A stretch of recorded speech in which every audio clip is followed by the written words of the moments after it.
The entire lobby froze when Kim Tae-sung raised his voice. "Where are you going wearing that thing?" Seoul's most feared Korean mafia boss had never shouted in public before. His men watched closely, waiting for the woman to shrink. She didn't. Amara stood calmly, her indigo head wrap catching the light. The symbols stitched into it were old, deliberate, worn only by women who never needed permission to enter dangerous places. She looked at him, not scared, not impressed. Then she smiled. "It's interesting," she said softly, "that you think I dressed for you." A quiet tension crept into the room.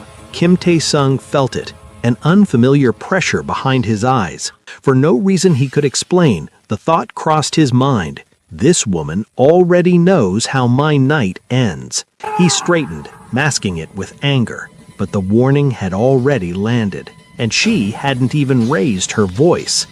Before the story continues, let me say this. If these stories comfort you, entertain you, or make you feel understood, please subscribe. It's free, but it means everything to this channel. Now, let's continue. The Lotus Hotel was Kim Tae-sung's territory. Every politician, businessman, and underground player in Seoul knew the 17th floor belonged to him.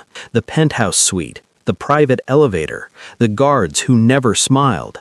Amara had walked past all of it, not as a guest, not as an employee. She'd walked through the lobby like she owned the air itself, heading toward the restaurant where her monthly meeting was about to begin. That's when he shouted. His men had never heard him raise his voice. Kim Tae-sung was known for whispers that felt like knives, for silence that made men confess. His reputation was built on control so absolute that anger would have been beneath him, until her. She stood there now, 5'6" of calm audacity, her indigo head wrap catching the chandelier light. The fabric was wrapped in a style he didn't recognize, high, regal, with golden thread forming symbols that seemed to shimmer when she moved. Her dress was simple, black, professional, but the head wrap made her impossible to ignore. "You can't go in there," he said, his voice returning to his usual controlled tone. "That section is closed." "No, it isn't," Amara replied. Her accent was American, but something older ran underneath it. "Mr. Kim, I'm here to eat, not to interfere with your business. The restaurant has 43 tables. You've reserved 12. Surely you can spare one for a woman who's come a very long way." "How do you know how many tables you reserved?" She smiled again, and this time it reached her eyes. "Or how far I've come?" He didn't answer. She nodded, as if he'd confirmed something. "May I pass?" Every instinct told him to say no, to have her escorted out, to ban her from every property he controlled in this city. But those symbols on her head wrap caught the light again, and for a split second, Kim Tae-sung saw something impossible. A flash of himself, alone in this same lobby, clutching his chest as men in suits walked past him. He blinked. The vision vanished. "You have 30 minutes. Then I want you gone." "I'll need 45. The tasting menu has 7 courses." His men tensed. No one corrected Kim Tae-sung, but she wasn't correcting him. She was simply informing him, as if she already knew he'd agree. And he did. He stepped aside. As Amara walked past, she paused, just for a moment, close enough that he could smell something faint and unfamiliar. Sage and something sweeter, older. "Your mother wore indigo," she said quietly, "on the day she told you to be careful with power." Kim Tae-sung went very still. "You've never told anyone that," he said. "No," Amara agreed. "You haven't." Then she walked into the restaurant, and Kim Tae-sung stood in the lobby, his heart pounding for reasons he couldn't name. His right-hand man, Min-jun, appeared at his elbow. "Should I have her removed?"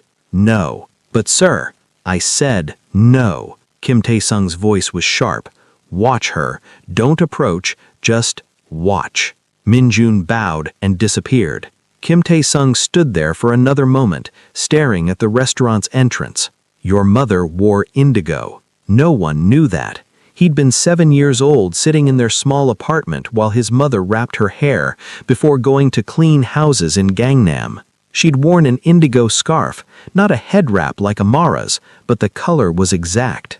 "Be careful with power, Tae-sung-a," she'd said, "because it makes you blind to what's standing right in front of you." He'd never forgotten, and he'd never told anyone. Amara sat at table 17, by the window overlooking Seoul's glittering skyline. She ordered the tasting menu, in perfect Korean, her pronunciation flawless enough to make the server pause. From his private booth across the restaurant, Kim Tae-sung watched her through the glass partition. She ate slowly, deliberately. Between courses, she'd look out the window, her fingers tracing absent patterns on the tablecloth, the same symbols from her head wrap.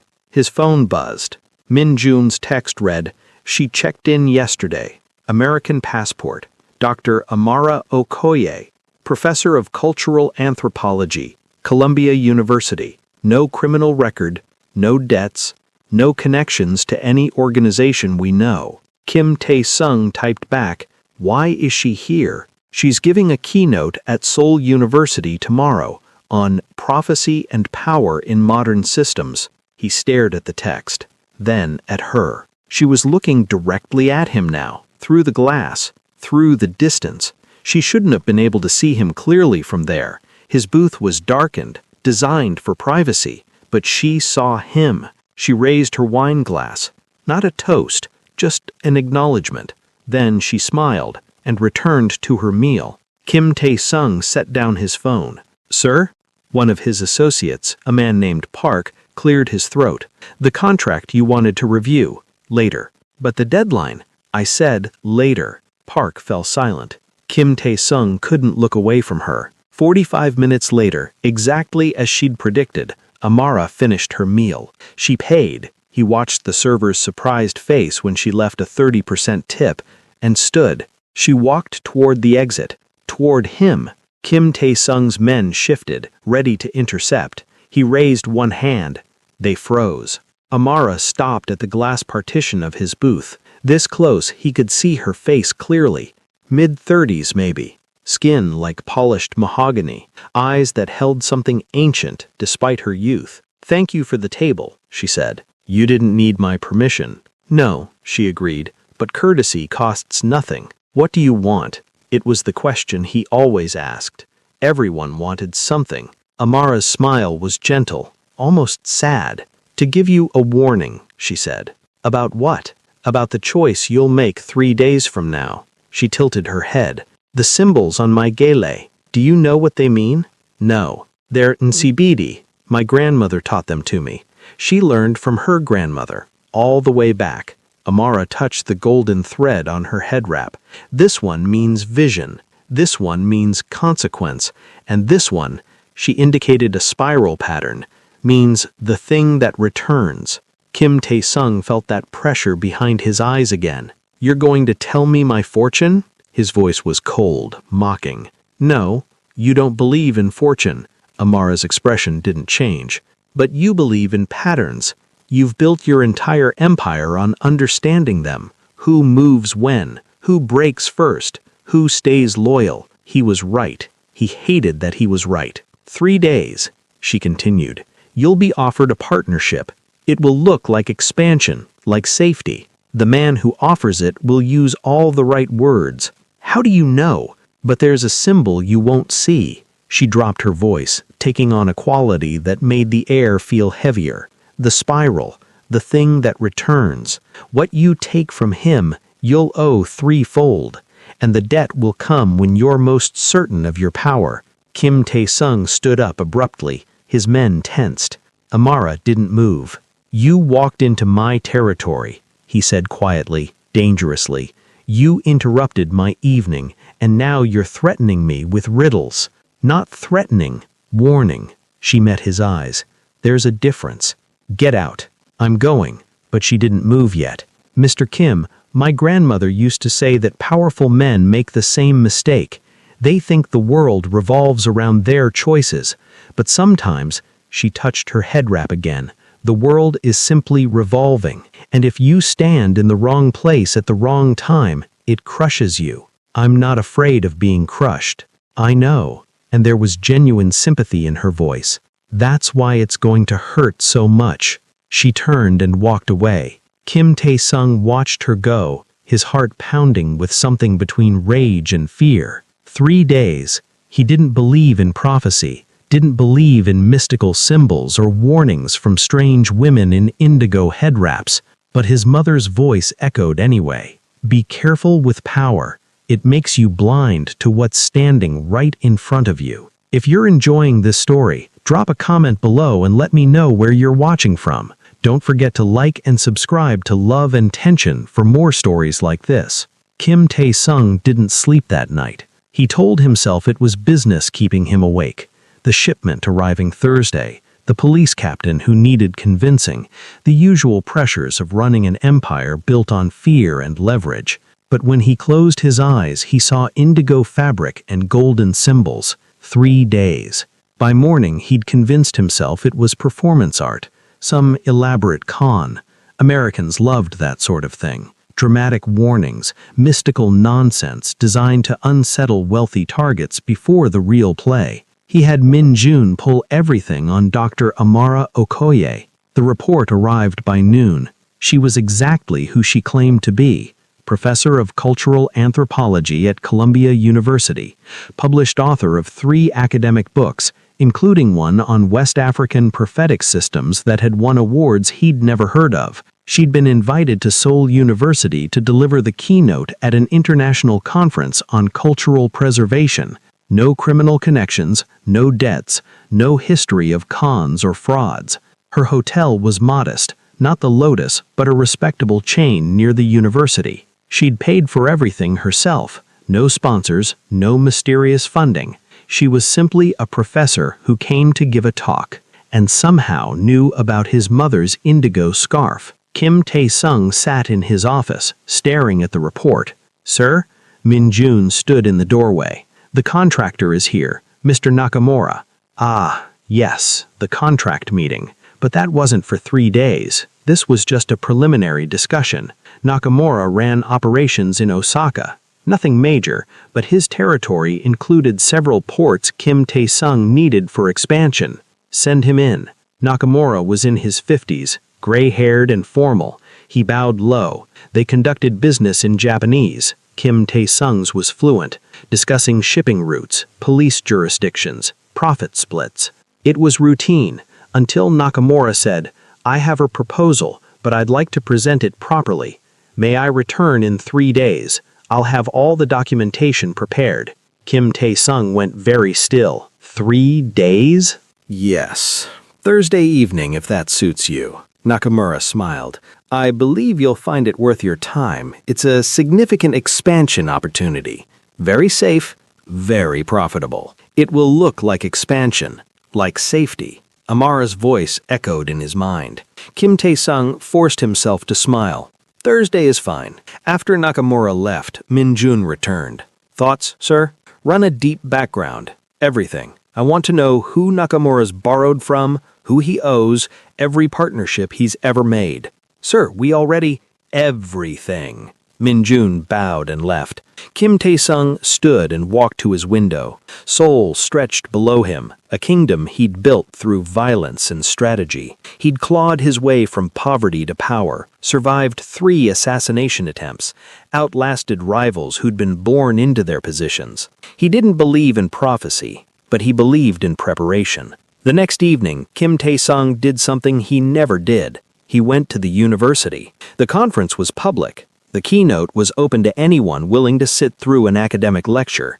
He wore casual clothes, jeans, a leather jacket, and sat in the back row of the auditorium. Dr. Amara Okoye stood on stage in professional attire. No indigo head wrap today, but her natural hair was styled in an elegant updo. She looked every bit the professor, complete with a slide presentation and academic citations. But when she spoke, the room went quiet. We often think of prophecy as magic, as supernatural prediction. But in many African cultures, prophecy is simply pattern recognition. It's the ability to see where the threads are pulling, where tension leads. She clicked to the next slide, an image of woven fabric, complex and geometric. "My grandmother was an expert weaver. She could look at a piece of cloth and tell you where it would tear, not because she was psychic, but because she understood tension. She knew which threads carried too much weight, which patterns created weakness. Kim Tae-sung leaned forward. Power systems are the same, Amara continued. They follow patterns. Empires fall the same way across centuries, not because of prophecy, but because they repeat the same structural mistakes. They overextend. They trust the wrong allies. They mistake control for stability. She clicked again. The screen showed a spiral pattern, identical to one on her head wrap. This is the symbol for the thing that returns. In NCBD writing, it represents cycles. Karma, if you want to use that word. But really, it's simpler than that. Her eyes scanned the audience. It means what you do comes back, not as punishment, just as pattern, as inevitable consequence. She wasn't looking at him specifically, but Kim Tae-sung felt like every word was aimed at his chest. The lecture continued for another 40 minutes. Academic, scholarly, citing sources and studies, but underneath it all was that same current he'd felt in the hotel lobby. She's not predicting the future, she's reading the pattern. After the lecture, students crowded the stage with questions. Kim Tae-sung waited until the crowd thinned, then approached. Amara saw him and smiled. "Mr. Kim, I didn't think you'd come." "You knew I would." "I thought you might." She gathered her notes. "Did you learn anything?" "That you're very good at your job." "Thank you. That doesn't mean you can read my future." Amara tilted her head.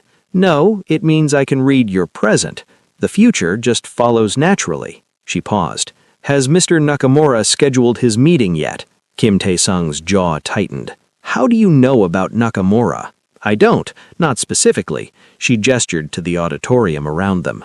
"But men like you always have someone like him circling, someone offering expansion, safety, partnership." Her voice softened. "It's the pattern, Mr. Kim, not prophecy. And if I refuse his offer, then you break the pattern." She said it like it was the simplest thing in the world. The spiral only returns if you feed it. If you don't take the bait, there's nothing to come back. What's he offering that's so dangerous? "I don't know the details.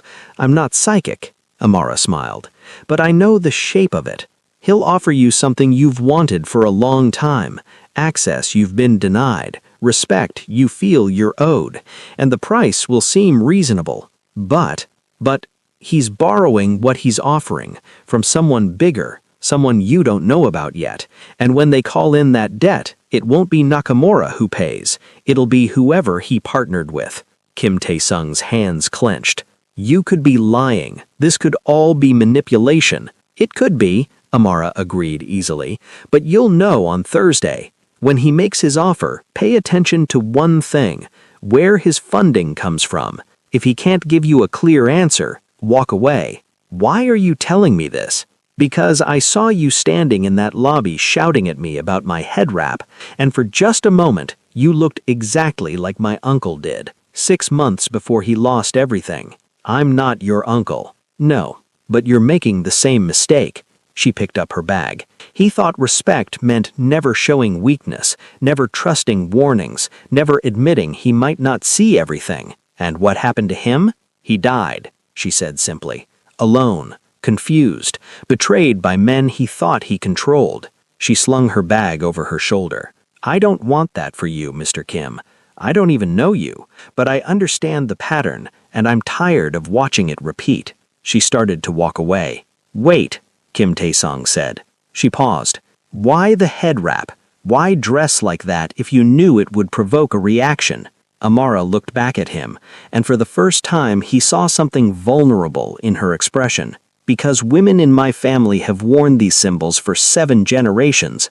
We wear them as protection, as warning, as a way of saying, we see the patterns you don't." She touched her hair. "I wore it that night because I knew a powerful man needed to be unsettled, needed to be reminded that there are older powers than fear. That's arrogant." "Yes," she smiled, "but so is thinking you own a hotel lobby." Then she left, and Kim Tae-sung stood in the empty auditorium, his mind racing. Wednesday passed in a blur of routine business, but Kim Kim-sung couldn't focus. Minjun's deep background on Nakamura had revealed something interesting. 3 months ago, Nakamura took a sudden trip to Macau, private jet, no business explanation. He returned with significantly more liquid capital. Who did he meet with? Kim Tae-sung asked. We don't know yet, but I'm working on it. Thursday arrived. At 6 p.m., Nakamura walked into Kim Tae-sung's office wearing an expensive suit and carrying a leather folder. Mr. Kim, he said warmly, thank you for seeing me. They sat. Nakamura opened his folder and slid papers across the desk. I'm offering you access to 3 major port operations in Japan, Osaka, Yokohama, and Kobe. Full partnership. You handle distribution on our end. You handle procurement on yours. Profit split? 60-40 in your favor. Kim Tae-sung scanned the documents.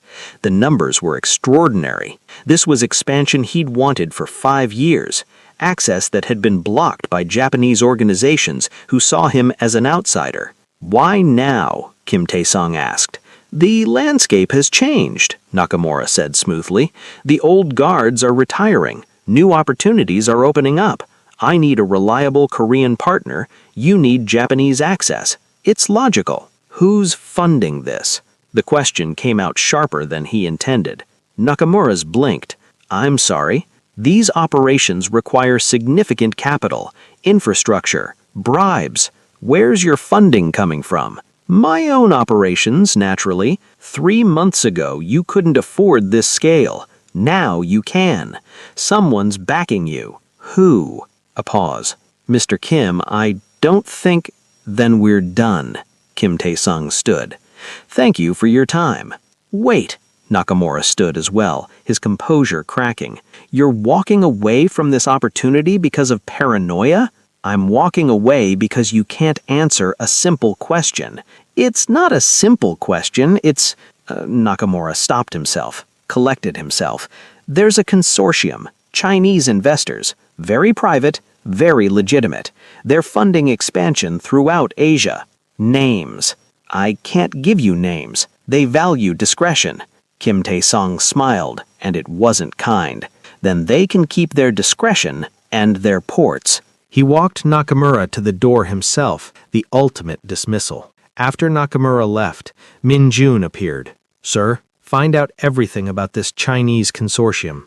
Everything. Kim Tae-sung's voice was hard. And send flowers to Dr. Okoye at her hotel. Sir, orchids. Purple, with a note that says, pattern recognized. Min-jun bowed, confused but obedient. Kim Tae-sung returned to his office and stood at the window. The spiral only returns if you feed it. He'd almost fed it. The thought sent cold understanding through him. If he'd accepted that partnership, he'd have been tangled with investors he couldn't identify, owing debts he couldn't calculate. What you take from him, you'll owe threefold. Downstairs, his phone buzzed. A text from an unknown number. You broke the pattern. That's harder than you think. A. He stared at the text. Then typed, Who are you really? The response came immediately. Someone who understands that power without vision is just walking blind. Your mother tried to teach you that. She died when I was 12. I know. And you've been trying to prove you could see ever since. But you can't see everything alone, Mr. Kim. No one can. He sat down heavily. Why help me? The response took longer this time. Because 7 generations of women in my family learned to read patterns, and we're tired of watching men destroy themselves over preventable mistakes. Consider it professional courtesy. Professional courtesy. I study power systems. You run one. We both recognize patterns. The difference is, I don't have an ego invested in being right. Despite everything, Kim Tae-sung smiled. The flowers were presumptuous. So was yelling at me in your lobby. Touché. He set down his phone and looked out at Seoul. Something had shifted. He'd broken a pattern, and somehow that felt more dangerous than following it would have been. 2 weeks passed. Kim Tae-sung heard through his network that Nakamura's consortium had been exposed as a front for a Chinese triad expansion. 3 Japanese Yakuza captains who'd accepted similar partnerships were now facing territorial wars they couldn't win. If he had accepted, he'd be fighting that war right now. Instead, he was having tea with a professor of cultural anthropology in a quiet cafe near Seoul University. Amara sat across from him, wearing jeans and a simple sweater. Her hair was loose today, natural curls framing her face. She looked younger, more relaxed. "You saved my organization," Kim Tae-sung said bluntly. "I gave you information. You made the choice. That's a distinction without difference." "No, it's the most important distinction there is." She sipped her tea. "Prophecy fails when people think they're helpless, when they believe the future is fixed. But patterns can be broken. That's the whole point. Your family business is pattern breaking? My family business is pattern recognition. Breaking them is up to the person living in them." Kim Tae-sung studied her. In sunlight, he could see the details he'd missed in the hotel lobby, the faint scar above her left eyebrow, the silver threads in her hair, premature for her age, the way her hands moved when she talked, graceful, deliberate, like they were weaving invisible fabric. "How does it work?" he asked. "The symbols, the patterns." "Honestly?" Amara set down her cup. "Part of it is just careful observation. I watched you that night in the lobby, the way your men positioned themselves, the way you controlled the space, the way you reacted to my head wrap, anger masking fear. I wasn't afraid," she corrected gently. "You were terrified, not of me, of the unknown. You're a man who survives by controlling information, by seeing threats before they materialize. And I walked in wearing something you didn't understand, behaving in ways you couldn't predict. So you manipulated me. I unsettled you. There's a difference." Her expression turned serious. "Mr. Kim, men in your position are surrounded by people who tell you what they want to hear, who reinforce their certainty. I didn't do that. I showed you uncertainty, and that saved your life." She wasn't wrong. "And the rest of it?" he pressed. "Knowing about my mother, the timing of Nakamura's offer?" Amara hesitated. For the first time, she looked uncomfortable. "That part's harder to explain," she said finally. "My grandmother called it iseme, sight. She taught me to watch for certain signs, tension in a room, micro-expressions, the way people hold their bodies when they're lying or afraid." She met his eyes. "Your mother. I didn't know specifics, but I knew the shape of it. You're Korean, powerful, probably self-made given how you carry yourself. That means family pressure. That means parental expectations. I guessed indigo because it's traditional, because women who raise sons like you often hold on to tradition even in poverty. That's still just observation." "Mostly, yes," she paused. "But sometimes the symbols show me things, flashes, moments that haven't happened yet. That's impossible." "I know," she smiled ruefully. "I'm a professor of anthropology. I've spent my career studying cultural belief systems from an academic perspective. I don't believe in magic, but I can't explain what happens when I wear the jele my grandmother made, when I trace the symbols she taught me." Kim Tae-sung leaned back. "Show me." "What?" "The symbols. Show me how it works." Amara considered him for a long moment. Then she reached into her bag and pulled out a square of indigo fabric, the same one from the hotel lobby. She spread it on the table between them. In daylight, the symbols were clearer. Golden thread formed intricate patterns, spirals, crosses, angular shapes that seemed to shift as she looked at them. "This is Ninsibidi, an ancient writing system from southeastern Nigeria. Each symbol has layers of meaning. This spiral means cycle. This cross means crossroads. This one," she touched a symbol that looked like a ladder, "means ascent and descent." "Your grandmother made this?" "She embroidered it. But the symbols are hundreds of years old, maybe thousands." Amara's voice softened. "She taught me to meditate on them, to trace them with my fingers while clearing my mind. She said they were keys. Keys to what? To seeing the pattern underneath the chaos." She demonstrated, her finger tracing the spiral slowly, repeatedly. Her eyes lost focus. Kim Tae-sung watched, fascinated despite himself. After a minute, Amara blinked and looked up. "You're going to receive a phone call," she said quietly, "within the next 3 days. from someone you haven't spoken to in years, someone from your childhood. His breath caught. Who? I don't know. I just see a connection. Someone who knew you when you were small, when you were, she hesitated, innocent. Kim Tae-sung's chest tightened. There was only one person from his childhood who fit that description, Lee Jin-ho, his best friend from elementary school, before poverty had scattered them to different worlds. But Jin-ho had disappeared years ago, moved to Busan last he heard. They hadn't spoken in over a decade. That's a guess.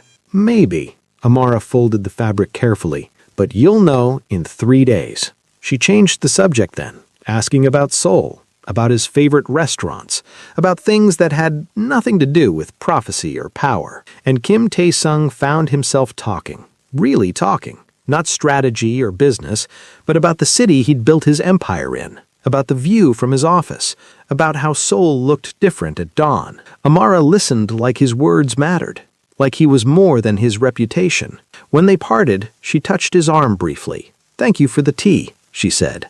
"Thank you for the warning 2 weeks ago." "You're welcome," she smiled. "Try not to yell at any more women about their head wraps." "I'll make no promises." Her laugh followed him to his car. 3 days later, his phone rang. Unknown number. Korean area code. He answered. "Kim Tae-sung? Tae-sunga?" The voice was tentative, half familiar. It's Jin-ho. Lee Jin-ho. I don't know if you remember." Kim Tae-sung sat down hard. "I remember. I'm in Seoul. Just for a few days. I heard you were successful. I wanted to say congratulations. And maybe you see you? If you have time?" They met for dinner that night. Jin-ho looked older, worn. He'd become a social worker in Busan, helping at-risk youth. He had stories about kids who reminded him of them. Poor, smart, desperate to escape. They talked for 3 hours, and when they parted, Jin-ho hugged him. "I'm proud of you," Jin-ho said. "Not because you're powerful, because you survived. That's harder." After he left, Kim Tae-sung sat in his car for a long time. Then he texted Amara. "How?" Her response, "The pattern showed a circle closing. Someone from your beginning reaching your present. That's all I saw. The rest was just waiting." "That's not an answer." "No, but it's the truth." He stared at his phone, then typed, "Dinner, tomorrow. Let me take you somewhere that isn't a cafe." "Why?" "Because I want to understand how you see what you see." A pause. "Okay, but no shouting about my outfit." Despite everything, he smiled. "No promises." The restaurant Kim Tae-sung chose was private, traditional Korean, with individual rooms and impeccable service. Amara arrived wearing a dress in deep purple, the color close enough to indigo to be intentional. Her hair was wrapped again, but simpler this time, elegant without being ceremonial. She looked beautiful. The thought surprised him. "Mr. Kim," she greeted. "Tae-sung," he corrected. "If we're having dinner, use my name." "Tae-sung," she smiled. "Then you should call me Amara." They ordered. The food was excellent, but Kim Tae-sung barely tasted it. He was too focused on her. "Tell me about your family. The women who taught you the patterns." Amara set down her chopsticks. "My grandmother was born in a village in Nigeria. Rural, traditional. She was trained as what we'd call a diviner, someone who read signs, interpreted dreams, helped people understand their choices.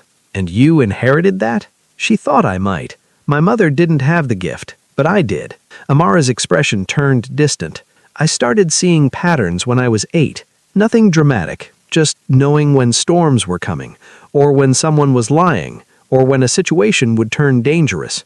That must have been frightening. Terrifying," she agreed. "I didn't want it. I wanted to be normal. So I went to university, studied anthropology, tried to make sense of it academically." "And did you?" "Partially." She met his eyes. "I learned that every culture has people like me. Seers, shamans, prophets. We're wired differently, more sensitive to patterns, to probability, to the subtle tensions that predict outcomes. That's not magic. No, it's neurology, psychology, pattern recognition on a subconscious level." She paused. "But the symbols help.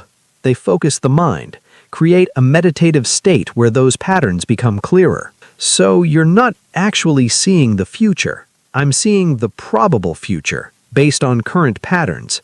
If nothing changes, this is where things lead. She leaned forward. But Taesung, that's the important part. Things can always change. You can always break the pattern. He poured her more tea. Why are you really in Seoul? The conference? No, the real reason. Amara sighed. Because 3 months ago, I had a vision, a very clear one. I saw a man in Seoul, powerful, Korean, someone important, making a choice that would cascade into violence, not just for him, but for thousands. I saw weapons, shipping routes, drugs flowing into communities like water, children dying, families destroyed. Her hands trembled slightly, and I saw it all starting with one partnership, one handshake, Nakamura. I didn't know his name, I just knew the pattern. So I came. I arranged the conference as cover, and I waited to see who the powerful man would be. And when I shouted at you, I knew it was you. She smiled sadly. You were exactly what I'd seen. Powerful, dangerous, standing at a crossroads without knowing it. Kim Taesung sat back. You came to Seoul to save me. I came to break a pattern that would have killed hundreds of people. She met his eyes. Saving you was just the method. The honesty of it hit him in the chest. And now? He asked. The pattern's broken. You can go home. Yes, but you're still here. Amara looked down at her plate. My flight is in 3 days. Stay longer. Why? He didn't have a good answer. Or rather, he had several answers and none of them made strategic sense. Because he saw him, really saw him. Not his power or his reputation. Because he didn't fear him. Because when she looked at him, he felt like the boy his mother had raised, not the man he'd become. Because I want to understand you better, he said finally. You mean you want to control what I see? No, the word came out firmer than he intended. I mean I want to know you. Not Dr. Okoye, not the pattern reader, you. Amara studied him for a long moment. That might be dangerous, she said softly. For who? Both of us. But she didn't say no. She stayed. Amara extended her trip by 2 weeks. She told her department she was conducting additional field research. The truth was more complicated. Kim Taesung showed Seoul through his eyes, not the tourist version, but the real city, the neighborhoods where he'd grown up, the restaurant where his mother had worked, the bridge where he'd decided to survive no matter the cost. I was 16, he said, standing at the railing, sitting right here. I'd just been beaten for the 3rd time that month by gang members who said they owed them protection money. Amara stood beside him, listening. I had 2 choices, he continued. Keep being a victim or become dangerous. He looked at her. I chose dangerous. And you've been dangerous ever since. Yes. Are you proud of that? The question surprised him. Most people would never ask. I'm alive. That's better than the alternative. That's not an answer. Kim Taesung turned to face her fully. No, I'm not proud. I'm necessary. There's a difference. Necessary for what? For survival. For the people who depend on me. For maintaining order in chaos. Amara touched his hand on the railing. Taesung, do you know what the saddest pattern I see is? He shook his head. Men who become monsters to survive, then forget how to stop being monsters when the threat is gone. Her voice was gentle. You're still fighting like you're 16 and desperate, but you're not anymore. You're 43. You've won. You can stop now. If I stop, I become vulnerable. You're already vulnerable. You're just pretending you're not. The truth of it stung. They stood there in silence, the river flowing below them, Seoul's lights reflecting on the water. Teach me, he said finally. Teach you what? To see patterns the way you do, to stop reacting and start understanding. Amara smiled. That takes time. I have time, if you're willing to stay. She squeezed his hand. 2 more weeks, then I have to return to New York. Then teach me what you can in 2 weeks. The lessons began the next day. Amara brought her grandmother's fabrics, not just the indigo jele, but others. Crimson with black symbols, white with silver thread. Each one meant for different purposes. This isn't magic, she reminded him as they sat in his penthouse. This is meditation, focus, learning to quiet the noise and see what's actually there. She taught him to trace the symbols, to breathe in rhythm with the patterns, to let his mind unfocus until the threads of probability became visible. "Don't force it," she said. "Let it come to you." Kim Tae-sung was terrible at it initially. His mind was too active, too strategic, too busy planning 3 moves ahead. But Amara was patient, and slowly something shifted. One evening, tracing a spiral pattern for the 100th time, Kim Tae-sung saw it. Not a vision, not clearly, but a sense, a feeling. Min Jun was lying about something. The thought came from nowhere, but it felt certain. "There," Amara said softly, watching his face. "You felt it. How did you—" "Your breathing changed. Your eyes focused on something not in this room." She smiled. "That's how it starts. A feeling, an intuition that's stronger than it should be." The next day, Kim Tae-sung confronted Min Jun about finances. His right-hand man broke down immediately. He'd been skimming small amounts for years, thinking it would never be noticed. Kim Tae-sung should have been furious. Instead, he felt oddly calm. "Why?" he asked. "My daughter," Min Jun said, tears in his eyes. "Her medical bills. I was desperate." "You should have told me." "You don't show weakness to Kim Tae-sung." The words hit hard, because they were true. Kim Tae-sung paid the medical bills, docked Min Jun's pay to recover the stolen amount, but he didn't fire him. "You're loyal. Loyalty is rare. Don't betray it again." Min Jun bowed deeply, shocked. That night, Amara smiled at him. "You're learning." "Learning what?" "That seeing the pattern is only half. Choosing how to respond to it is the other half." She touched his face gently. "The old you would have killed him." "I should have. But you didn't, because you saw the whole pattern, the fear, the desperation, the humanity." Her thumb brushed his cheekbone. "That's growth, Tae-sung." He caught her hand, holding it against his face. "I don't want you to leave," he said quietly. "I know. Stay. For how long?" "As long as you want." Amara's expression turned pained. "Tae-sung, I have a life in New York, a career, responsibilities. Bring them here." "It's not that simple." "Why not?" She pulled her hand back gently. "Because you're asking me to reorganize my entire life around you, and I've seen that pattern before too. Women who become satellites of powerful men, who lose themselves in someone else's orbit. I wouldn't do that to you. You wouldn't mean to," she corrected. "But patterns are strong. They pull even when we resist." Kim Tae-sung stood, frustration rising. "So what then? We just stop? You go back to New York and I go back to being blind?" "You're not blind anymore. You've learned to see. With you." "Because I was the teacher. But Kim Tae-sung," she stood as well, facing him.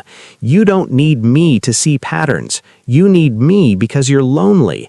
And I need you because you make me feel less strange.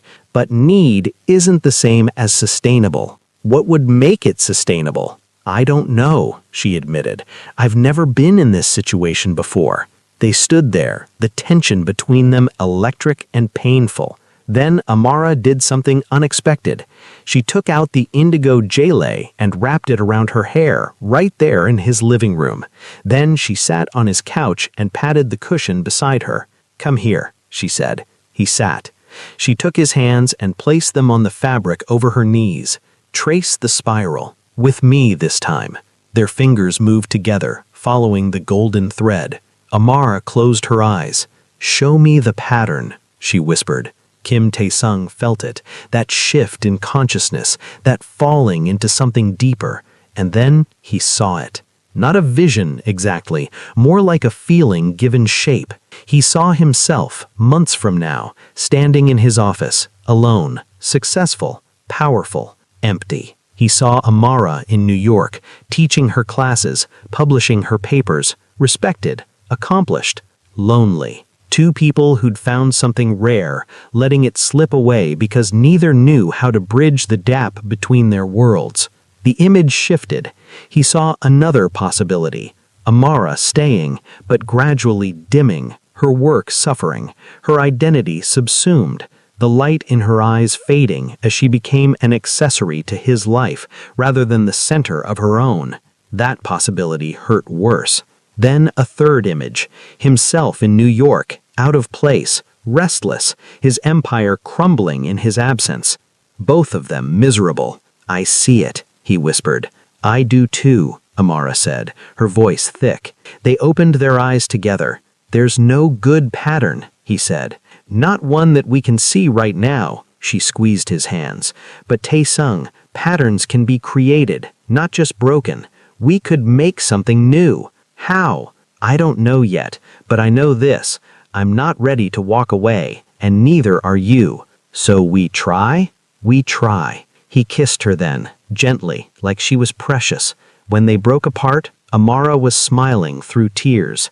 "I've never been this uncertain about a future before. Is that bad?" "No," she laughed softly. "It's human." 3 months later, they had found a rhythm. Amara kept her position at Columbia but took a semester sabbatical. She lived in Seoul, in her own apartment, maintaining her independence. But most nights she ended up at Kim Tae-sung's penthouse. She continued her research, now focused on Korean prophetic systems. She gave lectures at Seoul University as a visiting scholar. And she taught Kim Tae-sung to see. His organization noticed the changes. Kim Tae-sung was still dangerous when he needed to be, still commanded absolute authority. But he was different, more thoughtful, less reactive. "He doesn't just scare us anymore," one mid-level associate told Min Jun. "He understands us. It's somehow more intimidating." Min Jun, who now brought his daughter to the office occasionally after her treatments, just smiled. But patterns, as Amara always said, have a way of returning. It started with a phone call. A young man named Hwang Jae-min, barely 25, had taken over Nakamura's former operations after the consortium collapsed.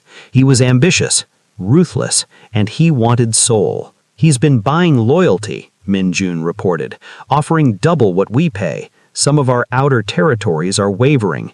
Kim Tae-sung listened calmly. "And what does he want ultimately?" "A meeting with you to negotiate territories." "No." "Sir?"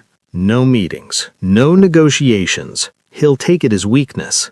But that night, when Amara arrived, she found him standing at his window, tense. "What did you see?" she asked quietly. "A problem that needs handling." "That's not what I meant." He turned to look at her. "I saw myself doing what I've always done, meeting threats with overwhelming force, crushing Wong before he becomes a real danger. And I wondered if there was another way." Amara set down her bag. "Trace with me." They sat together, fingers on the indigo fabric, breathing in rhythm. The pattern showed itself slowly. Wang Jae-min was desperate, trying to prove himself to the remnants of the Chinese consortium. If Kim Tae-sung crushed him, someone else would just take his place. The cycle would continue. But there was another thread. "He's young," Amara said softly, seeing it too, "like you were once. That doesn't make him less dangerous." "No, but it means he's still forming, still deciding who he'll become." Kim Tae-sung opened his eyes. "You want me to mentor him?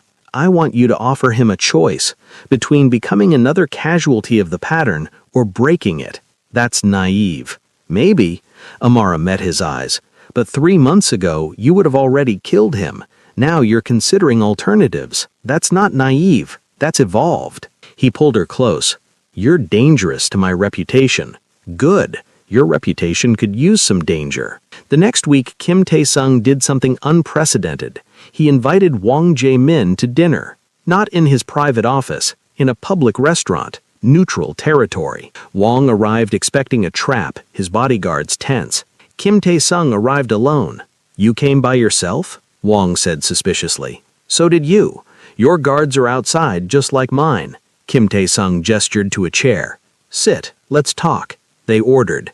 The conversation was tense initially, both men circling each other verbally. Then Kim Tae-sung said, "How old are you?" 25. "I was 22 when I killed my first man." He saw Wang's eyes widen. "He was trying to take territory I'd barely established. I thought I had to prove I was dangerous, so I shot him in a back alley and left him there." "Why are you telling me this?" "Because I've spent 20 years being that person, and I'm tired." Kim Tae-sung leaned forward. You think you need Seoul to prove yourself, to show the consortium remnants that you're worthy. But Wang-si, I've been where you are, and I can tell you it never ends. There's always another territory, another threat, another person to crush. So you're offering me what? Wisdom? Wang's voice was bitter. I'm offering you a partnership. Not as equals, I'm not a fool, but as mentor and successor. You work with me for 5 years, learn the territory, earn respect the right way. Then I give you Busan, free and clear. Why would you do that?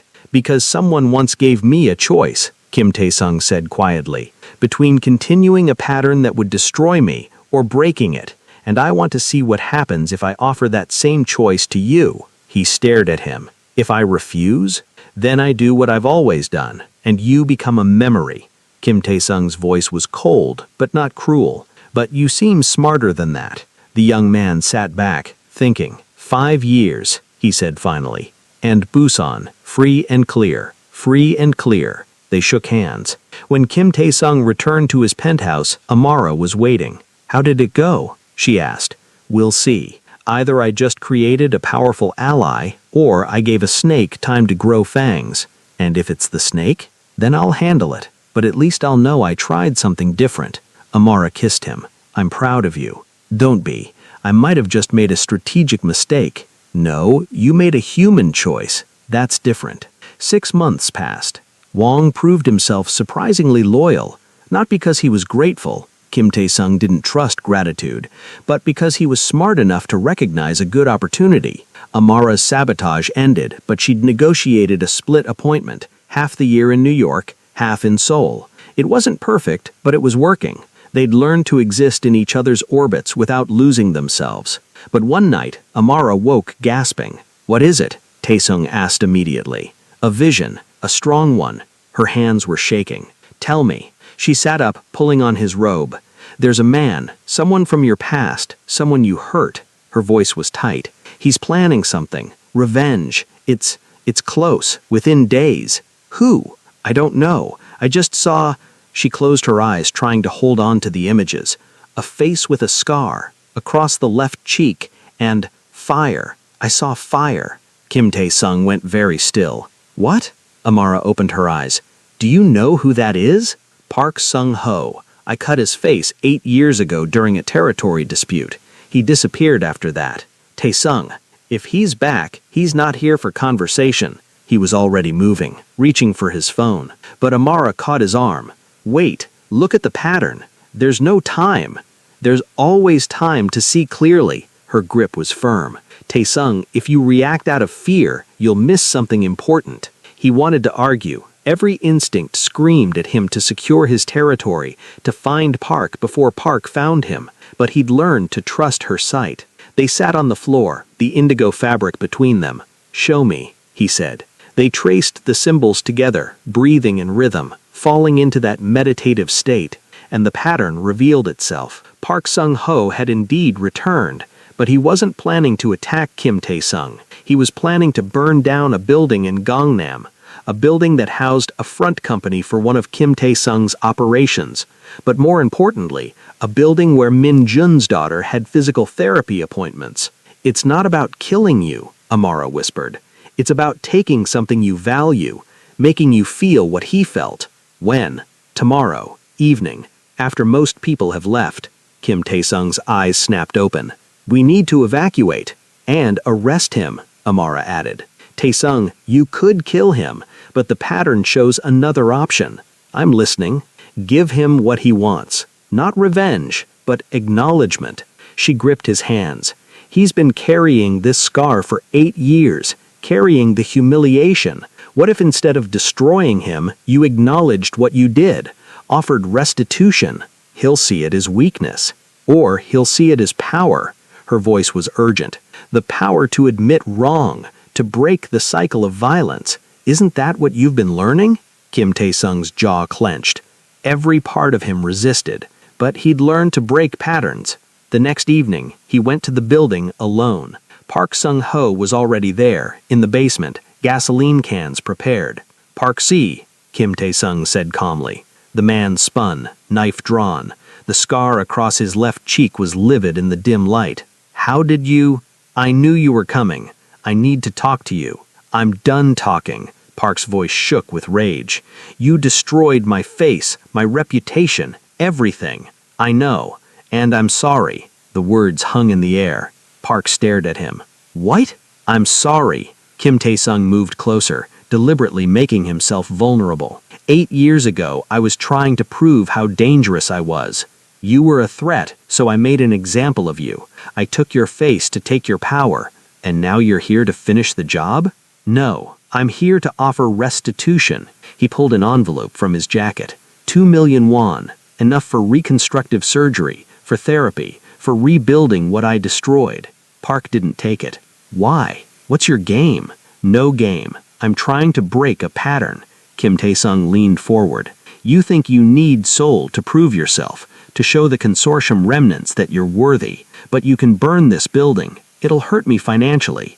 You'll probably die in the process. My security is already surrounding the block. Park's face went pale. Or, Kim Tae-sung continued, you can take the money, get your face fixed, start over, and we both walk away from the cycle. Just like that? Just like that. Park looked at the envelope, at the gasoline cans, at his scarred reflection in a broken mirror. Who are you? He asked. Kim Tae-sung doesn't apologize. Kim Tae-sung doesn't offer peace. Kim Tae-sung is learning that revenge is a spiral that eats everyone it touches. He turned to leave. The money's yours. So is the choice. He walked out. Min Jun was waiting with security. Sir? Stand down. Let him leave if he chooses. They waited, tense, ready. Park Sung-ho emerged 15 minutes later, envelope in hand, gasoline left behind. He looked at Kim Tae-sung across the distance. Then he bowed, not low, but enough, and walked away. When Kim Tae-sung returned home, Amara was pacing. Tell me, she demanded. He told her everything. When he finished, she sat down heavily. You did it, she whispered. You actually broke it. What? The spiral, the cycle, the thing that returns. Her eyes were wet. Tae-sung, do you understand what just happened? You turned a revenge pattern into a healing pattern. That's extraordinary. He sat beside her, suddenly exhausted. I was terrified, he admitted.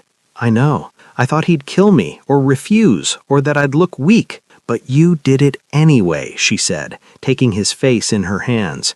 You chose vulnerability over violence. That's not weakness, that's evolution. He kissed her, deep and grateful. I couldn't have done it without you, he said. Yes, you could have. I just helped you see what was already possible. They sat together in the quiet of his penthouse, Seoul glittering below. What happens now? He asked. Now you keep choosing. Every day, every situation, you keep breaking patterns instead of following them. That sounds exhausting. It is, she smiled, but it's also how you become someone your mother would be proud of. The words hit him in the chest. That night, lying beside her, Kim Tae-sung thought about indigo scarves and women who taught their sons to be careful with power. His mother had died, never seeing him successful, never knowing if her warnings had landed. But somehow, through 7 generations of women and an indigo head wrap, her wisdom had found him anyway. 2 years later, Kim Tae-sung stood in the lobby of the Lotus Hotel, the same lobby where he'd once shouted at a woman about her head wrap. But today, he wasn't shouting. He was waiting. The elevator opened, and Amara emerged, wearing the indigo gilet. She'd come from the airport, fresh from New York, where she'd been teaching for the past 3 months. Their arrangement had evolved into something sustainable. She taught fall semester at Columbia, spring semester at Seoul University. They'd learned to exist in 2 worlds without losing each other. You're early, she said, smiling. I wanted to meet you properly this time. She laughed and kissed him. No shouting? No shouting. They walked through the lobby together, and Kim Tae-sung noticed the staff watching, not with fear, with respect. Something had changed. He had changed. That evening they had dinner in the same restaurant where she'd eaten the night they met. Do you remember what you told me, that first night? About the prophecy? About the spiral, the thing that returns. He took her hand across the table. I've been thinking about that pattern. And? What if the thing that returns isn't always negative? What if sometimes it's grace? Amara tilted her head, listening. I've been tracking the people whose patterns we broke. Hwang took over Busan last year. He's doing well, fair but firm. Park got his surgery. He's working construction in Daegu. Clean, stable. Minjun's daughter is in remission. You're saying the good spirals too? Yes, he squeezed her hand. And I think my mother knew that. When she told me to be careful with power, she wasn't just warning me about the danger. She was teaching me that power can spiral both ways, destruction or creation. She'd be proud of you. I hope so, because I'm trying every day, Amara, to use what I have to create better patterns instead of perpetuating violent ones. I know you are. She reached across and touched the symbols on her head wrap, and the pattern is responding. Can you see it? He closed his eyes briefly, reaching for that sight she'd taught him, and yes, he could see it. His organization was more stable than it had ever been, not because he ruled with more fear, but because he ruled with more wisdom. People followed him because they trusted his judgment, not just his violence. The territories were peaceful. His enemies had become allies or had found other paths. And standing beside him through it all, a woman who wore ancient symbols and taught him to see beyond his own certainty. I see it, he whispered. When they returned to his penthouse, Amara had a gift for him. A square of fabric, indigo, like her gele. But this one was embroidered with different symbols. This one is for you, she said. My grandmother taught me the patterns. Now I'm teaching you. These symbols, she traced them, are for protection, for vision, for balance.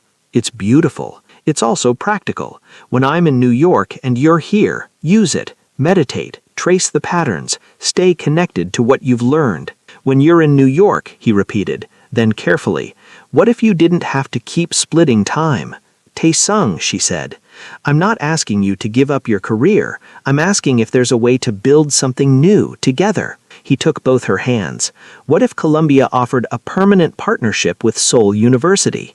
What if you could base yourself here and visit there, or vice versa? That's a huge administrative challenge. I know people who could make that happen. Of course you do, she laughed. Is that a yes? She looked at him for a long moment, then at the indigo fabric in her hands, then back at him. It's a let me see what's possible, she said. But Taesung, if we do this, it has to be equal. Not you solving problems for me, both of us building something together. Equal, he agreed. I'm learning about that, too. They made love that night with a tenderness that came from 2 years of learning each other, of breaking patterns, of creating something neither had thought possible. Afterwards, lying in the dark, Amara said, Do you remember what I told you about the spiral, the thing that returns? Yes, I was wrong about something. What? I thought it was a warning, a prophecy of what would happen if you didn't change. She turned to face him, but it wasn't. It was a mirror, showing you what you were already becoming. All I did was name it. So I was always going to change? No, you were always capable of change, but you needed someone to show you it was possible. Just like you showed Park it was possible, and Huang, and everyone whose pattern you've broken since. We showed them together. Yes, she smiled in the darkness. Together, 5 years later. The Seoul University auditorium was packed. Dr. Amara Okoye stood on stage, now a permanent joint professor between Columbia and Seoul University. Their arrangement had taken 2 years to negotiate, but it was working beautifully. Her topic tonight, Prophecy as Partnership, How Ancient Wisdom Transforms Modern Power. In the back row, Kim Taesung sat beside Min Jun. They'd come to every one of her lectures in Seoul, though Taesung tried to be subtle about it. He wasn't very successful. She's brilliant, Min Jun whispered. I know, Taesung replied. On stage, Amara was explaining Insibdi symbols to a rapt audience. These patterns aren't magic, she said. They're wisdom, accumulated knowledge passed through generations. My grandmother taught them to me. I teach them to my students, and someday, she smiled at someone in the audience, they'll teach them to their children. After the lecture, during the reception, a young woman approached Amara. Dr. Okoye, I wanted to thank you. Your work on prophetic systems helped me understand my own family's traditions. We're from Jeju. We have women who read signs too. Tell me about them, Amara said warmly. The conversation expanded. 3 more students joined, sharing stories of grandmothers who knew when storms were coming, aunts who could sense family trouble before it arrived, mothers who seemed to see their children's futures, pattern readers, all of them. Maybe we're not so rare, one student suggested. Maybe we're just usually silent. Then let's be loud, Amara said. Let's document these traditions before they're lost. Let's honor the women who carried this wisdom. As the reception wound down, Tae-sung appeared at her elbow. Ready? He asked. Almost. One more conversation. She turned to the students. Come to my office hours. Bring your family stories. Let's see if we can build something together. A database of East Asian and African prophetic traditions. The students lit up and hurried off to plan. You're going to be busy, Tae-sung observed as they walked to his car. Good. Busy is good. In the car, driving through Seoul's nighttime streets, Amara touched the indigo scarf wrapped loosely around her shoulders. Do you ever think about that first night, when you yelled at me in the lobby? Often. Do you regret it? No. He glanced at her. If I hadn't yelled, we might never have really seen each other. Sometimes the pattern requires friction. That's very wise, Mr. Kim. I had a good teacher, Dr. Okoye. At home, their home now, a penthouse they'd redesigned together to honor both their backgrounds, Amara brewed tea while Tae-sung changed out of his suit. The walls held both Korean calligraphy and framed NCBD symbols, East meeting West, old wisdom speaking to old wisdom. I have something to tell you, Amara said when he returned. The tone made him look at her closely. Good or bad? Neither. Just a pattern I've been watching. She set down her tea. Tae-sung, your organization has fundamentally changed. You know that, right? I know we're more stable, more profitable. No, I mean it's no longer what it was. She leaned forward. 5 years ago, you ran a criminal empire. Now you run something closer to a protective association. You mediate disputes. You prevent violence. You help people transition out of crime into legitimate work. I'm still dangerous when I need to be. Yes, but you're dangerous in defense now, not offense. You've become what your mother probably hoped you'd be, strong enough to protect, wise enough to choose peace when possible. Tae-sung sat back, processing this. So what does that mean? It means the pattern has completed, the spiral has returned, but as grace, like you said, not karma, not punishment, just evolution. She took his hand. You've become the change you were afraid couldn't exist. I couldn't have done it alone. No one ever does, she smiled. But you made the choices. Every day, every situation. You chose to see differently. They sat in comfortable silence, tea cooling between them. Then Tae-sung said, There's something I want to ask you. I'm listening. He pulled a small box from his pocket. Amara's breath caught. Before you say anything, he said quickly, I know we're not traditional. I know our life is complicated. I know we exist in 2 worlds and neither of us wants to give up who we are. Tae-sung. But I also know that 5 years ago, you walked into my lobby wearing symbols I didn't understand, and you changed every pattern I thought was fixed. He opened the box. Inside was a ring, elegant, simple, with an indigo stone. This is lapis lazuli, the color of your gele, the color your symbols live in. Amara's eyes filled. I'm not asking you to be my wife in the traditional sense. I'm asking you to be my partner in all things, in breaking patterns, in creating new ones, in teaching the next generation how to see what we've learned to see. You're asking me to marry me. I'm asking you to keep choosing this, us, every day, with formal commitment. He met her eyes. Will you? Amara looked at the ring, at him, at the life they'd built. Messy, complicated, spanning continents and cultures. Yes, she said. Yes, I'll keep choosing this. He slipped the ring on her finger, and she pulled him into a kiss that tasted like tea and promise. My grandmother would have liked you, she whispered against his lips. Your grandmother saw this, didn't she, when she taught you the patterns? I think she saw the possibility that somewhere, somehow, I'd meet someone powerful enough to be dangerous and humble enough to change. Amara pulled back to look at him. She'd say you were always meant to find your way to me, and I to you. Is that prophecy or pattern? Does it matter? He kissed her again. No, I suppose it doesn't.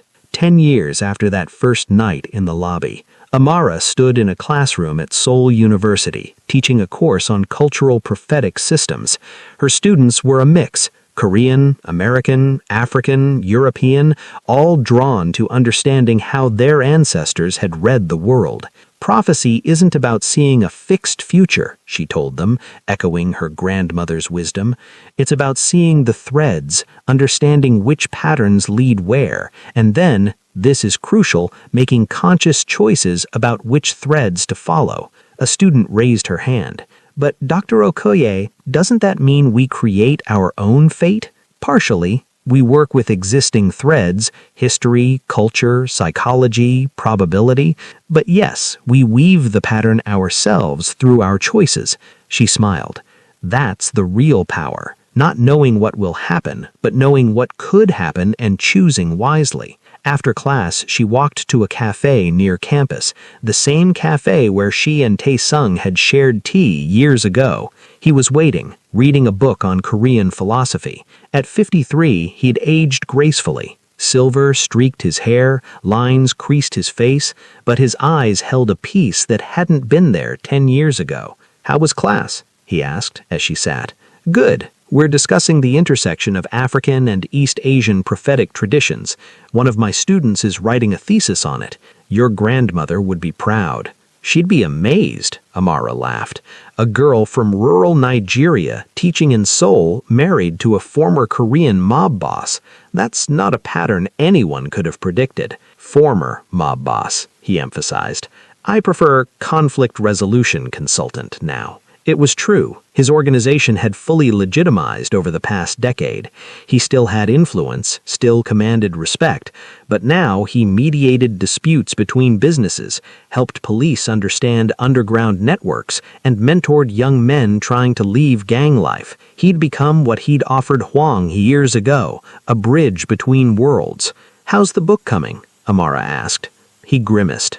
"Slowly. Turns out writing about power dynamics and personal transformation is harder than living it, but important. Yes." He closed the philosophy book. People need to know it's possible to change, to break patterns, to become something other than what you were. A young man approached their table hesitantly. "Excuse me," he said in Korean. "Are you Kim Tae-sung?" Tae-sung tensed slightly, old habits, but kept his voice calm. "I am. I just wanted to thank you. You helped my brother 5 years ago, got him out of a gang situation in Busan. He's clean now, has a job, a family." The young man bowed deeply. "Because of you, I didn't lose him." After he left, Amara reached across the table and squeezed Tae-sung's hand. "That's the spiral returning," she said softly. As grace. As grace." They finished their tea in comfortable silence, watching Seoul move around them. Later, walking home through streets Tae-sung had once controlled through fear, Amara said, "Do you ever wonder what would have happened if I hadn't come to Seoul that year?" "Often. And I think the pattern would have found another way." He glanced at her. "Maybe not with you specifically, but something would have broken through. My mother's warning was too strong. It was woven into me, waiting. So I was just the catalyst? No. You were the teacher, the mirror, the woman brave enough to walk into a dangerous man's territory and tell him he was blind." He stopped walking and turned to face her. "You were everything, Amara. Don't diminish that." She touched his face gently. "We saved each other. We did." At home, Amara unwrapped her hair and hung the indigo gele carefully on its hook. After 10 years, the fabric was softer, the golden symbols slightly faded, but they still held their power. "I should make a new one," she mused. "Why?" Tae-sung came up behind her, wrapping his arms around her waist. "That one has our whole story in it." "Exactly. It's carried enough. Time to weave new patterns." "What will the new symbol say?" Amara leaned back against him, thinking. Transformation, partnership, the spiral that returns as grace. She paused. "And maybe one for the powerful man who learned to see. Is there a symbol for that?" "There will be. I'll create it." That night, as Seoul glittered outside their window, Amara sat at her grandmother's loom, shipped from Nigeria years ago, now set up in their study. She began weaving a new gele, indigo thread for her lineage, gold thread for wisdom, and silver thread, new, her own edition, for transformation. The symbols formed slowly under her fingers, spirals and crosses, circles and lines, each one a story, each one a pattern. Taesung watched from the doorway. "What are you thinking?" she asked, without looking up. "That 10 years ago you shouted at me about your head wrap, and now I'm watching you create the next one. Life is strange. Life is patterned," she corrected. "Strange is when you can't see the weaving. And what's the pattern here? In us?" Amara paused her work and looked at him. Two people from different worlds, carrying different wisdom, meeting at the exact moment both were ready to change, learning to see what the other could see, creating something new together. Not West African, not Korean, but both, a hybrid pattern that couldn't exist without both threads. "That's beautiful. That's true," she smiled. "Beauty is just truth woven carefully." She returned to her work, and Taesung sat beside her, watching the symbols emerge. "Teach me that one," he said, pointing to a new symbol she was creating. This means the thing that was predicted became the thing that was chosen." She guided his hand over the pattern. "It's about agency, about the moment prophecy becomes decision. Like when you warned me about Nakamura? Exactly. I showed you the pattern. You chose to break it. The prophecy didn't make you do anything. It just revealed options you couldn't see alone." Taesung traced the symbol with his finger, memorizing it. "Will you teach this to your students? I'll teach it to anyone who wants to learn, including you. You should come to my class sometime. Guest lecture, a case study in pattern recognition and personal transformation." People would be shocked. Kim Taesung talking about vulnerability and change? Good. Shock them. Show them it's possible. He considered this, then nodded. "All right, I'll do it." "Really? Really? If I've learned anything from you, it's that hiding wisdom helps no one. If my story can help someone else break their pattern, then it should be told." Amara set down her weaving and kissed him. "Your mother would be so proud." "Our mothers," Taesung corrected. "Yours taught me to see, mine taught me to question. Together, they made this possible." 7 generations of women, Amara agreed, all leading here, to this moment, to us. They sat together in the quiet study, surrounded by symbols old and new, as Seoul hummed outside. And in that moment, if someone was able to see patterns the way Amara did, they would have seen threads of gold and silver and indigo weaving through time. From a small village in Nigeria to the streets of Seoul. From a mother's warning to a grandmother's wisdom. From a young man's violence to a mature man's peace. From a woman's isolation to a partnership that honored both paths. All of it connected. All of it intentional. All of it proof that prophecy was never about fate. It was about seeing clearly enough to choose wisely. 20 years after that first night, the Lotus Hotel had changed ownership. The new owner had turned it into a cultural center, part hotel, part museum, part community space. In the lobby where Kim Taesung had once shouted at a stranger, there was now an exhibition, Prophetic Traditions from Nigeria to Korea, curated by Dr. Amara Okoye Kim. The exhibition displayed Nsibiti symbols alongside Korean fortune-telling traditions, African geles next to Korean bojagi wrapping cloths, showing the parallels, the wisdom that existed across continents. At the opening, Amara stood with Taesung, both now in their 60s. "Do you remember?" she asked, gesturing to the exact spot where they'd first clashed. "I remember every word," he replied. "You smiled at me and said, 'It's interesting that you think I dressed for you.' And you looked like you'd seen a ghost." I had. I'd seen the future I couldn't control. Thank God I couldn't control it.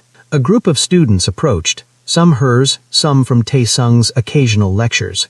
"Professor Okoye Kim, we were wondering, the exhibition shows all these prophetic traditions, but does prophecy still work in the modern world?" Amara smiled. "What do you think prophecy is? Seeing the future? No, prophecy is pattern recognition, and patterns are everywhere. She gestured around them. In algorithms, in social trends, in political movements, in personal relationships, we're surrounded by patterns. Prophecy is just the art of seeing them clearly enough to make wise choices. So, anyone can be a prophet? Anyone can learn to see patterns, Amara corrected. Whether you call yourself a prophet, or a systems analyst, or a therapist, or just a careful observer, you're doing the same work, reading the threads, understanding consequences, helping people make better choices. And is that what you did for Professor Kim? The question was bold, but genuine. Taesung and Amara exchanged glances. She showed me I was following a pattern that would destroy me, Taesung said simply, and she gave me tools to see it for myself. After that, the choices were mine. But how did she know? The student pressed. How did Professor Okoye Kim know what pattern you were in? Because she'd seen it before, in her uncle, in other men, in the history of power and violence across cultures. She recognized the shape of it. He looked at Amara with open affection, and she cared enough to warn a stranger. Even when he yelled at you about your head wrap? Asked another student, grinning. Especially then, Amara laughed. Because men who yell about things they don't understand are usually afraid, and fear makes people dangerous. I wanted to interrupt that pattern before it accelerated. The students lingered, asking more questions, until eventually the crowd pulled them apart. Later, standing alone in the exhibition, Amara found herself in front of a display case. Inside was the indigo gele she'd worn that first night, preserved now, behind glass, a relic of a moment that had changed 2 lives. Taesung appeared beside her. "Do you ever regret it?" he asked quietly. "Coming to Seoul, confronting a dangerous man, risking so much?" "Never." She leaned against him. "Do you regret not having me escorted out?" "Not for a second." They stood in comfortable silence, looking at the fabric that had started everything. "You know what I realized?" Amara said eventually. "The prophecy I gave you that night, about Nakamura, about the spiral, about the thing that returns, it wasn't really for you, no? No, it was for me." She looked up at him. "I'd been traveling the world, studying patterns, documenting prophecy systems, but I'd never actually intervened, never actually tried to break a pattern I'd seen forming. I was an observer, an academic, and you changed that. You gave me a reason to stop observing and start acting, to use what I knew for more than just research." She smiled. "So really, we saved each other from the very beginning. I just didn't realize it yet." "The pattern knew," Taesung said, "even when we didn't." "Yes." Amara touched the glass case, her fingers over the indigo fabric. "The pattern always knows." As the exhibition closed for the evening and they walked out into Seoul's night air, Amara felt a familiar tingle, the sense that had guided her for 60 years. She paused on the street. "What is it?" Taesung asked immediately, recognizing the look. "A student, the one who asked about modern prophecy." Amara's voice was distant. "She's standing at a crossroads, about to make a choice that will define the next decade of her life. Should we go back?" "No." Amara shook her head slowly. "She has to find her own way. We can't intervene in every pattern." "Then why mention it?" "Because in 3 days, she'll come to my office, and I'll be ready to help her see what she needs to see." Amara smiled. The pattern is already in motion. They walked home through streets that held 20 years of memories. The city had changed. They had changed. The world had changed. But the patterns remained. Spirals and cycles, threads and weaving, the thing that returns again and again, teaching those who had eyes to see. At home, Amara brewed tea while Taesung reviewed notes for his book, finally in its final draft after years of writing. "Read me the ending," she said, settling beside him. He found the page and read aloud. "Prophecy is not magic. It is not supernatural. It is simply the art of seeing patterns clearly enough to make wise choices. My wife taught me this when I was a man drowning in violence, blind to any path except the one I'd always walked. She didn't save me. She showed me I could save myself, and in doing so, we saved each other. If you are reading this as someone powerful, know, your power is only as useful as your vision. See clearly, break harmful patterns, create new ones. If you are reading this as someone without power, No, the ability to see patterns is power. It is the ability to warn, to guide, to change outcomes. Do not underestimate it. And if you are reading this as someone standing at a crossroads, uncertain which path to take, no, the pattern is already showing you the way. You just need to stop, breathe, and look at what's actually there. The threads are visible if you're willing to see them. 20 years ago, a woman in an indigo head wrap walked into my territory and told me I was blind. She was right, but she also gave me sight. This book is my way of passing that sight forward. May you see clearly. May you choose wisely. May you break the patterns that harm and create the patterns that heal. The spiral returns. Always. Make sure what returns is grace. Taesung set down the manuscript. Amara was crying quietly. It's perfect, she whispered. It's true, he corrected. That's all it needs to be. They sat together as night deepened. Two people who had found each other across impossible distances, whose patterns had woven together to create something neither could have imagined. Outside, Seoul glittered. Inside, an indigo head wrap hung on its hook, symbols fading, but still powerful. And somewhere in the city, a young woman stood at a crossroads, feeling the pull of patterns she didn't yet understand, sensing that in 3 days she'd walk into a professor's office and her life would change. The thread continued, the pattern wove on, and the prophecy, ancient, modern, eternal, whispered its truth. See clearly, choose wisely, the spiral returns. Make it grace. The end. From the desk of Dr. Amara Okoye Kim. My grandmother used to say that prophecy is just another word for paying attention. The future isn't written, it's woven, and every thread we choose, every pattern we break or create, becomes part of the fabric. This story is dedicated to the 7 generations of women who taught me to see, and to one powerful man who taught me that even the most fixed patterns can change. May you see the threads in your own life clearly. May you choose wisely.